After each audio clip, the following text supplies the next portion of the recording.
What the hell is this? Back with another game already. I actually was playing a number of different decks. I was playing my Budget Brea deck some more and got pretty frustrated with it, honestly. Just had some really bad luck with mana. Just the mana in that deck is such a huge issue. You have to play with such an unstable mana base. Between the colors and the fact you have to run so many 2-mana artifacts that come into play tapped or don't make mana, it's just really dicey. And you have these games where you draw one land and lots of 2-mana artifacts, or you draw two come into play tapped lands and a handful of 2-mana artifacts, and the hand just does not gel fast enough before your opponent's already got a bunch of offense on board. And just had a bunch of games like that. I won most of them, but it was still very frustrating. So I turned to an old staple that I've been playing a lot more recently, my beloved old Edric deck. I was up against this guy, 7RAEGIS7, who's using Oloro, a commander you don't see too often anymore, given the fact that it's been trumped by some of the other better 3-color commanders, 3 and 4, like Brea and Kess and so on. That said, it can still be a very effective deck for sure. And this guy's version of it is kind of interesting, actually, as you'll see. This is an insane game, and small caveat, I guess probably 3/4 of the way through the game, it will desync, and I will draw a Winter Orb that I didn't actually draw. But the game is still very fresh in my mind, as I played it no more than probably 15 minutes ago. And so as soon as the game concluded and I went and I checked the replay and found out that it was bugged, I went and recorded everything that I could remember that it transpired after the bugged point. So I'll be dictating that once we reach that point in the game. Anyway, sit back and enjoy. This is one hell of a game. Okay, so I believe I am going first, and I have what would be a tremendously powerful draw if it had just one land, especially a fetch land. Regretfully, I can't keep a hand of 7 spells, of course, so I have to throw that back. And off this, I get a hand that is super speculative, of course. Jace the Mind Sculptor and Birthing Pod, totally non-interactive, without good creatures to play with. Unified Will doing nothing. Trigon Predator, probably tremendous against his Oloro deck, but obviously I can't even cast that. And Counterspell, well, I mean, it costs 2 blue mana, so of course I have to throw this hand back too. And this hand isn't a whole lot better. It does have 2 mana at least. It has a Jitte, which isn't likely to matter a great deal against Oloro. It has Deranged Hermit, which of course costs 5. And at least has Den Protector as a way to regrow the Scalding Tarn. And given the fact that I get to scry, I figure that this hand is probably better than 4. So regretfully, I have to keep it, even though it is very mediocre. And off the top, I get Spiketail Hatchling, which means I will not be sacking Scalding Tarn turn 1. Not that I would do that anyway, because I would want to maximize the chances of drawing another land and not thin. God, this stupid resizing crap. All right, get out of here. So I'm going to put that little guy on top. I guess he did go first. All right, just to compound things. He's got a command tower. All right. God damn, it's resizing. Stop. All right. End of turn, he casts Vampiric Tutor. And obviously there's nothing I can say about that. So I fully figured that he'd get Mana Crypt or Soul Ring, as those are one of the 2 tutor targets about 99% of the time. And he just plays the Plains and says done, which is very interesting to me. Kind of left to wonder what he might have gotten. Maybe he got some removal. Maybe he got a counter spell, but it doesn't really change my game plan. I'm definitely not going to sack Scalding Tarn at the end of his turn. And I'm rewarded for that by drawing my own Mana Crypt.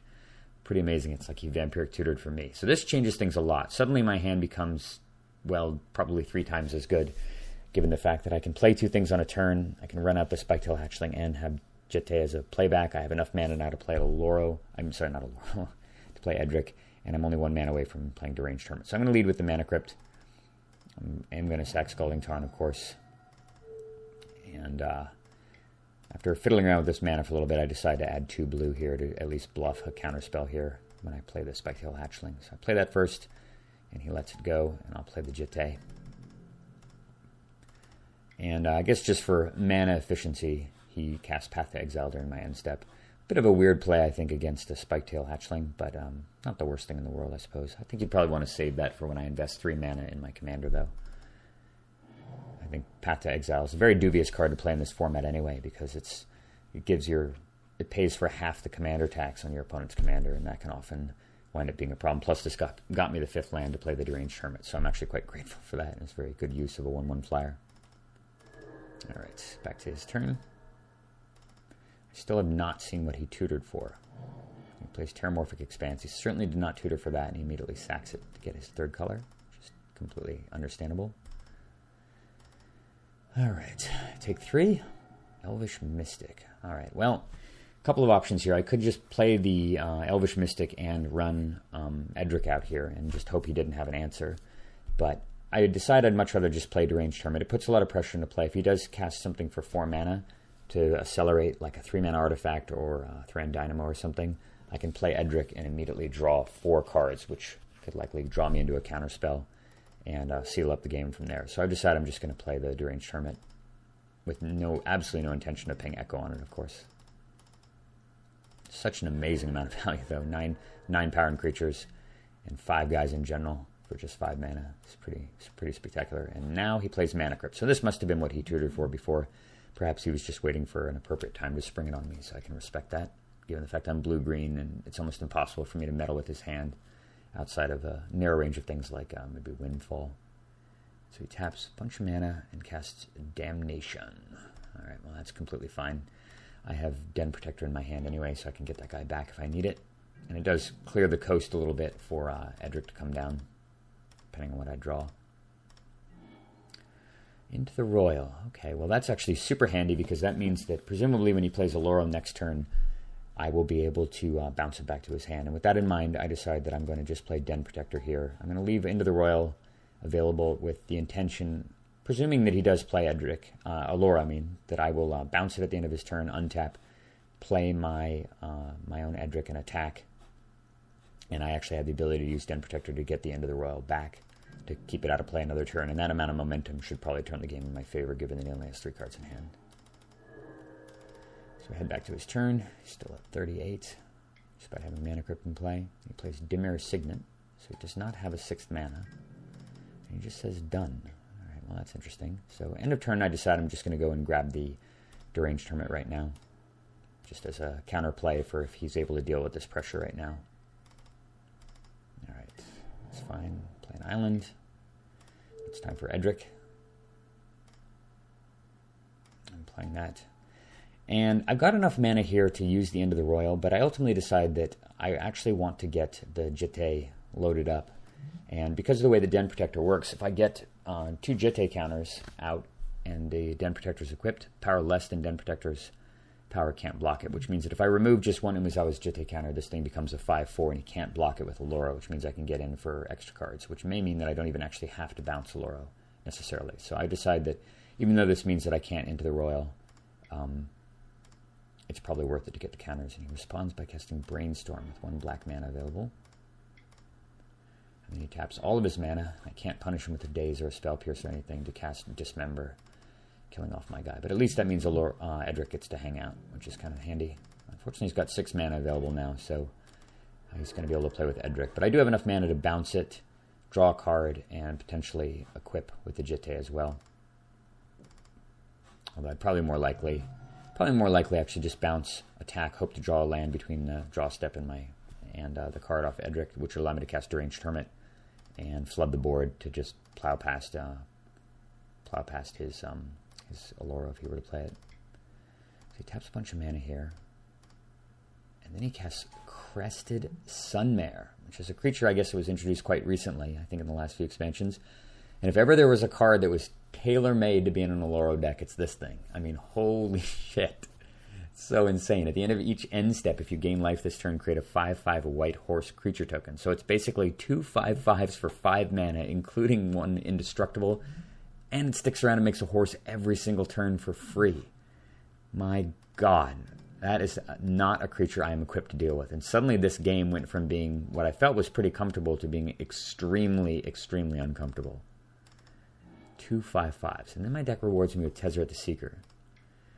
So I think through this turn a lot. There's a lot of different options here, but the fact that he has 10 points of pressure in play already means that I can't realistically just play Tezzeret because it'll be dead. So with that in mind, I decide I'm just going to flood the board and deter him from attacking for a little while, since he's going to need his blockers.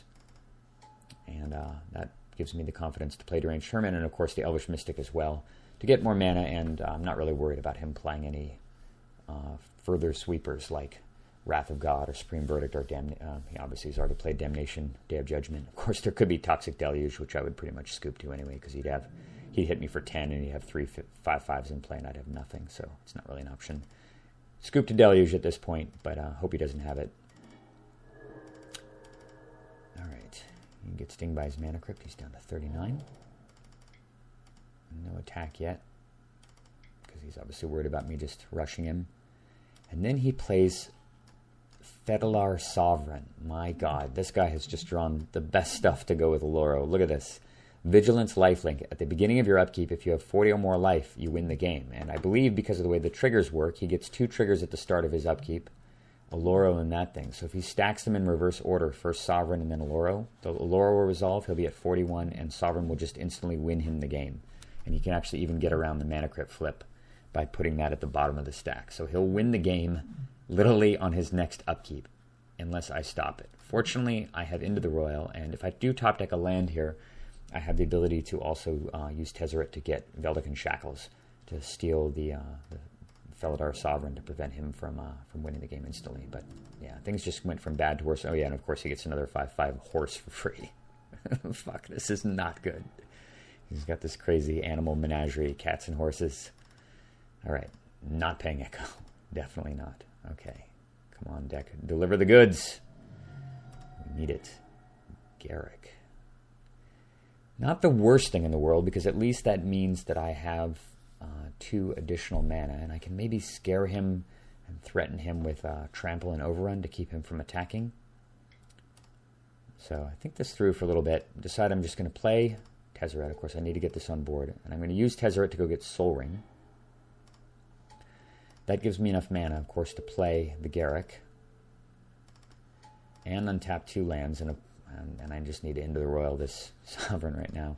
Since there's no way I'm getting through for damage, he's got 4 attackers. Even if I bounce this thing and swing in, he blocks 3 of my loose Edric. I hit him for 2, I draw 2 cards, and then he counterattacks and kills my Planeswalkers, and I just replays the Sovereign, and I lose the game after that. So that's not an option. I have to just say done. Alright, back to his turn. He's at 41. That would have been lethal. I still really don't have much of an answer here, given the fact that he can just replay the Sunrise Sovereign, and I'll basically be dead at that point. But instead, he just inexplicably plays Divinity of Pride. I guess he's worried about getting over to kill the Planeswalkers, which I can kind of understand, and then he just says done. So I get 1 moment of respite. I don't know why he didn't just replay the Sovereign and force me to deal with it right away. He'd have 5 blockers because he's getting another horse. 5 blockers. He'd be at 41. I mean, I literally can't kill him. So I'm not sure what the plan was there. But fortunately, he did cast Divinity of Pride. All right, I think this is the turn I believe this is the turn that I cast draw the Winter Orb. Yeah, okay. So I did not draw Winter Orb. This card was actually Phyrexian Metamorph, and now we are going to fall back onto my my recounting of what happened from this point onward. So you'll have to forgive me. It's not going to coincide with what I draw from here on. Okay, so what the fuck do I do here? I can't overrun. That's not going to accomplish anything because he's got a billion health, including 3 indestructible horses. The only way I can possibly salvage this game is to get Cyclonic Rift, and there's only one way to do it, and I've got it in play. Can anyone figure out what to do here? Give you a few seconds to think about it. The answer is Tezzeret the Seeker, fetching Skull Clamp. All right, no brainer.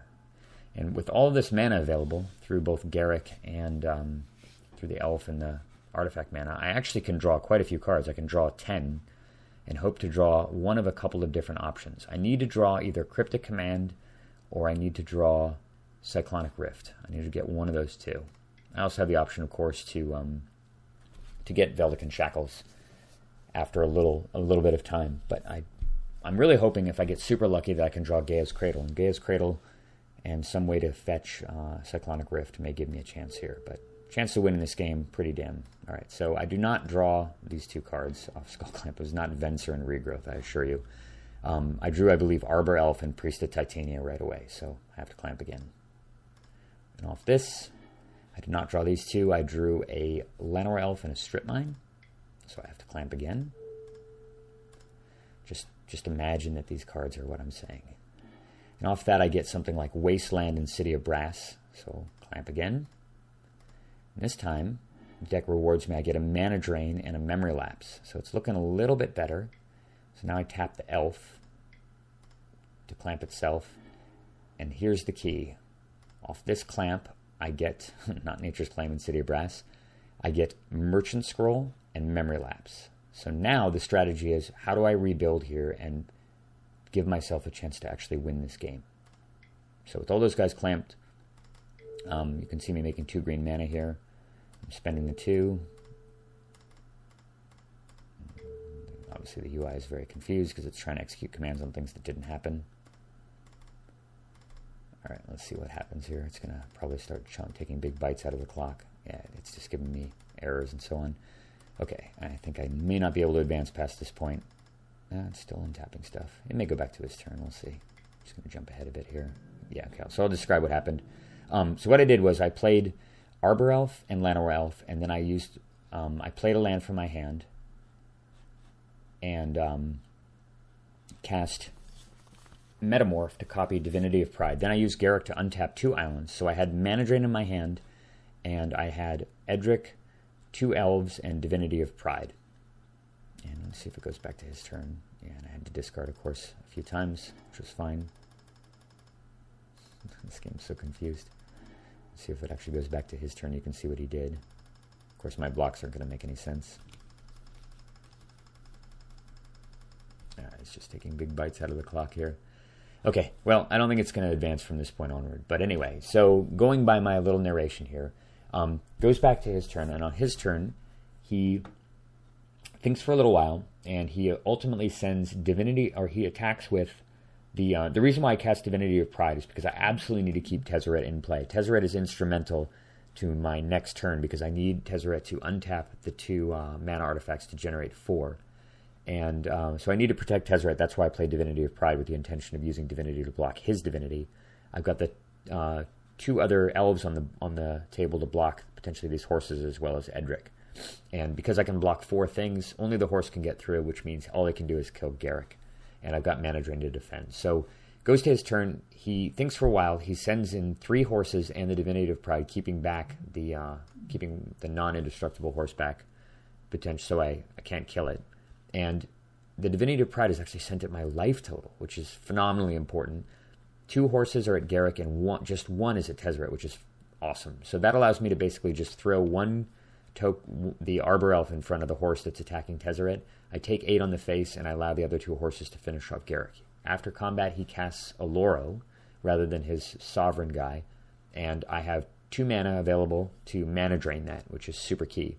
So he's got, at that point, Command Tower, Swamp, and Island untapped. Goes back to my turn. On my turn, I top deck Mox Diamond. So I play Mox Diamond, I throw away a City of Brass. I've got 6 mana from his Oloro. I use the Mox Diamond to Merchant Scroll for Cyclonic Rift. I use Tezzeret to untap these 2 artifacts and tap an island. I rift his entire board, which reduces him to just 5 land, 3 of which are untapped.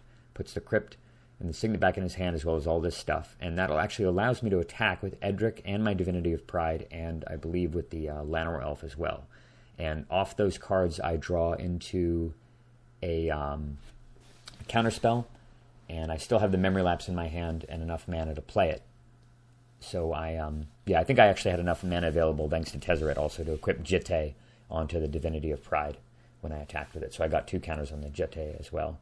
And we go back to his turn, and on his turn, of course, he's only got these 5 lands. I think he actually does play another land, which may have been a Hallowed Fountain, and he first tries to cast Mana Crypt, which I Memory Lapse, and I still have 2 blue mana available. He then casts a Dimir Signet and taps all of his mana to cast his horse again, and I've got the counterspell at the ready. So I counterspell that.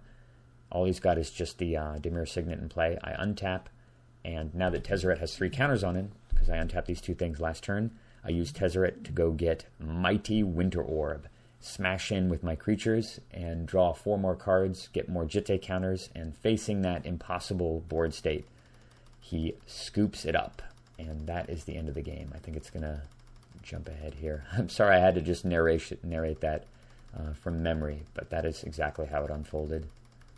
Yeah, it's just going to be some time off the clock. Let's see what's going on here. Okay, so yeah, game ends. And the reason why I mention this too is because if you look at my clock, I've got 9 minutes and 57 seconds. This actually turned out to be a best of 3 match. So I've got a second game here to do for you guys, which I'm going to do in short order. And it will show the conclusion of the match after I won the first one. But hope you enjoyed that one. I apologize that the UI is a piece of garbage and that still doesn't allow you to get replays half the time without desyncing. But hopefully my blow-by-blow account of what transpired was enough to give you a sense of how the game ultimately unfolded. And I will see you in Game 2. Take care.